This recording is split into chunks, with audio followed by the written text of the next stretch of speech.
Alright, so this is part 2 of the Generations versus video where I take a look at the old generation's aesthetic to the new generation's aesthetic, build quality, articulation, etc, etc. And again, most of this is subjective because this is me making the video, so it's mostly going to be based on what I think of the toys. And we're going to change it up just a little bit from last time, just so that it's not like boring and repetitive, like stuff you've heard from last time, that sort of thing. Before we get started, I do have a few orders of business to get out of the way. Number one, I started a Patreon. If you want to check that out, it'll be linked in the description if you want to support the channel even further. If not, that's totally fine. And I've also still got the PO box open if you want to send things there if you want to. If not, that's completely fine. I'll put the address on screen as well. It's box 301701 Roslyn Road East. I always forget the postal code, but it'll be on the screen. Last time I talked about how the old toys, in my opinion, were a lot more fun than the new ones. And a lot of you both agreed and disagreed with me, but it was civil. That was the best part, was that the comment section of that video was 99% civil. So I really do thank you guys for that. You're all the best. That was really awesome, and I do really appreciate that. So thank you. This video is going to be a bit different in the sense that my verdict is going to be the other way around with this pairing. The new ones, in my opinion, way outshine the old ones, but I will talk about why in a minute. I even asked you guys over on Twitter, and the general consensus was that the Kingdom toys were better, although there were a lot of people who liked the old ones more. And then friggin' John Warden left his own comment. It was pretty sick, not gonna lie, having the former design director for Transformers comment on that. Well, that was a highlight for sure. Here I have examples of Mirage and the Inferno mold, because I couldn't find Universe Inferno for a decent price at the time. Oh, and god damn it, TF Source listed these as brand new, and I got them used. I have screenshots of the listing saying they were new, and when I contacted them, they told me they were used and they changed the listing on me. Anyways, let's start with Inferno. In bot mode, they both look neat in their own merits. I like both designs, but the Reveal the Shield grapple, and by extent the Inferno, looks very clunky and cumbersome, and that's kind of how it handles too. Messing with the new Inferno and the old one, you can see what I mean. If we look at the back here of the old one, you can see just how the whole toy works and see all those weird joint choices. It's strange the way they chose to make this, and while a lot of the joints feel loose, they are all on screws, so that's a simple fix. Also, this was a used copy apparently, so a brand new copy shouldn't have those loose joint issues. Now, when you take all that and look at the new toy, it's a lot more solid. Like, I say a lot. Kingdom really saved Generations for me, because I thought Siege was just okay at best and Earthrise was not great. However, they get a pass because of COVID. So Kingdom really stepped up their game and produced some bangers like this. It's really sturdy. Nothing's loose on this guy. The plastic actually feels better than this weird candy orange they used on the other guy. All the joints feel really satisfying to move and to pose. And even the paint feels durable. I mean, there's not a lot of it on here, but what there is here is very durable. Again, unlike the other one, whose paint doesn't really feel the most solid. Like, it feels like I could just scratch it off. Together, these two have their appeals. The Reveal the Shield one is sizable and looks like it's built heavy, which is what it was trying to go for, so props for that. But if you want a G1 accurate toy, then you would want to go with Kingdom one for sure. Plus, it's a more solid experience and feels like a mini masterpiece. I say that because I had the MP Inferno at one point, and they do share a lot of like engineering. In terms of accessories for both, you get nothing with the Reveal the Shield one, just a crane that doesn't come off and weighs down the arm, which is really annoying. And the new one, you actually get quite a lot of stuff, which makes it feel worth that $40 Canadian price. Like Solar-Storm Grapple, or Solar-Storm Grappel as they spelt it on the box, here is all right and would obviously be better if it was brand new or with fixed joints, but I still feel this new one takes the cake in terms of just being a better toy for me. Now on to Mirage. Oh, Mirage. Both of these toys make some weird choices to pull off their designs, but, well, let me just start with Classics Mirage. He looks very weird.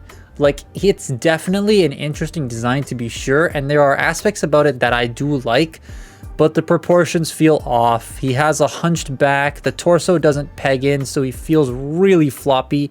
Same with the lower legs.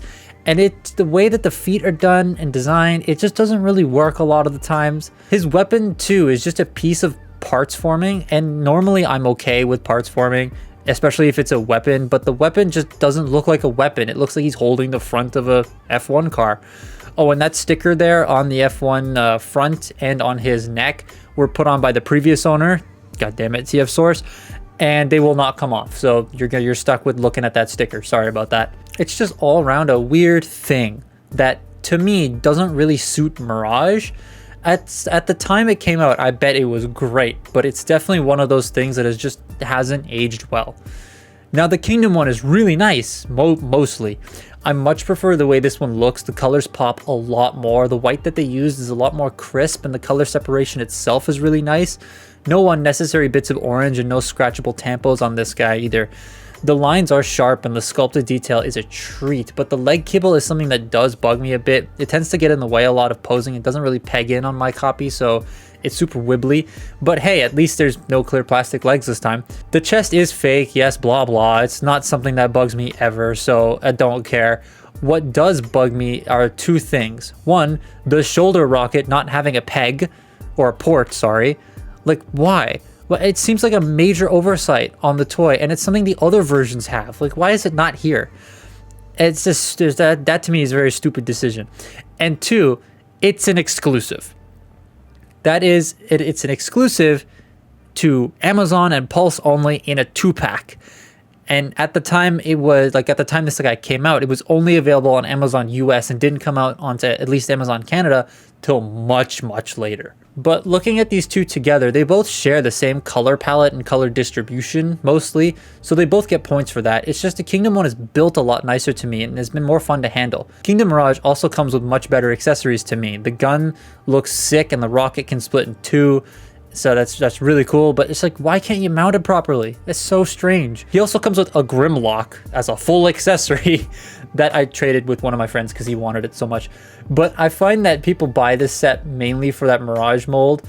And then, I mean, I know a lot of people bought the Grimlock because they wanted the Grimlock, but I see a lot of people who wanted Mirage more. And I just find it in my head. It's just funny when I say, oh, Grimlock's just an accessory to Mirage. In the end, between the old and the new, I like the unique takes of the old. I really do, but the build quality and the handling satisfaction of the new one just makes it a lot more enjoyable to me. Now, when it comes to posing, I'm not going to go like in detail like most people, because you've probably already seen these posing schemes 100 times over, so you don't need to see it from me again. But the ankles, knees, biceps and stuff on the new ones are all there. You get all the standard joints. Hell, Inferno even has forward and backward ankle rockers, which is something you don't see very often, but I really do like that. But the old ones are odd. So Mirage doesn't have thigh rotation, and that can be awkward, especially with the whole torso. And Grapple, the legs are so strange in the way that they're built. The hips are stupid. Like, look at this assembly on the back, how it moves, and once it's loose, it's not a fun time. It's not very solid. It's just, I'm not a fan of posing RTS Grapple, and his arms like to fall off all the time. That's a bit annoying. Transforming them all is pretty easy. The originals are very unique in the way they do their conversions. Like, I really like the way RTS Grapple is done. All the panels unfold and encompass the robot and hide most of it away. It's really sick. Mirage's transformation is also neat. It does a lot of spinning and folding to make the robot kind of shrink a bit into an F1 car. All the spinning and swinging is surprisingly satisfying to do. That was a lot of S's. Kingdom Mirage does a lot of unique things to pull off its car mode, with the legs making up most of it and the arms very cleverly becoming the air intake on the top. Works a lot better than the Siege one in my opinion. It just seems less blocky in the intake section on the back as opposed to the Siege one. And Inferno is your basic Inferno. Like, it's very similar to the G1 toy and the MP, so there is a lot of familiarity there, but the solidity of all the joints make the transformation super satisfying to do. And the way the weapons store so close to the body is really neat. They kind of feel like they're meant to be there. The vehicle modes are neat, like all of them. Starting back with the Inferno mold, and these guys are wildly different.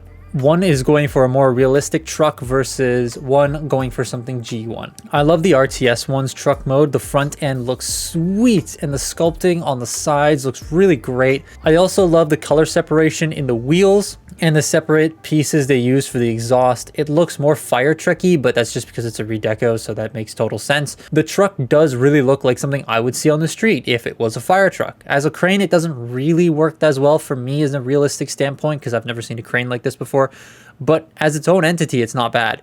The truck does something though that bugs the hell out of me, and that's the back. It's all empty. They could have done some sort of panel to cover the top section, because the hands and the feet and the arms are just sticking out on top of there. And the crane arm doesn't tab in anywhere, so it just moves all the time, up and down. The hinge joint's weird, and the strange spot where the actual rotation is also weird. The new one here doesn't have those oddities. It plays it very safe with the Inferno formula, and it kind of works for this toy. Like, it works very well. While it's a lot of limb stacking, it is very solidly held together. It just, to me, looks a little bit on the messy side in my eyes. But that's really my only complaint, and it's a very minor one about this alt mode. The rest of it is fire. Pun very much intended. I love the little sculpted in lines on the bottom of the feet to represent the grate-like texture they would have in real life. I also love the red rims and the pistons being a different color. And if you don't like the hoses or nozzles like pegged in to the sides, you can remove them all or move the nozzle to the front of the ladder. However, mine's quite loose, so it just kind of stays back there. I just love how compact this feels and how solid it's built. It looks great, and the ladder has a lot more range and hinges that actually make sense over the RTS one. On to Mirage, and this one's a little more interesting. So they both look really, really cool in their alt modes. Starting with the old one, it's got a windshield cockpit thing, and I personally don't like how that looks on an F1 car, but that's the only thing about the alt mode that I don't like. The car looks super sleek and low to the ground. The alt mode also has, because they become the feet, a DRS wing. So you can position the wing however you want, like some actual F1 cars do when they need more downforce or whatever. So that's really sick. The decals though, they don't look the greatest. Like they look a little low res and you can feel them, so they're pretty easy to scratch off.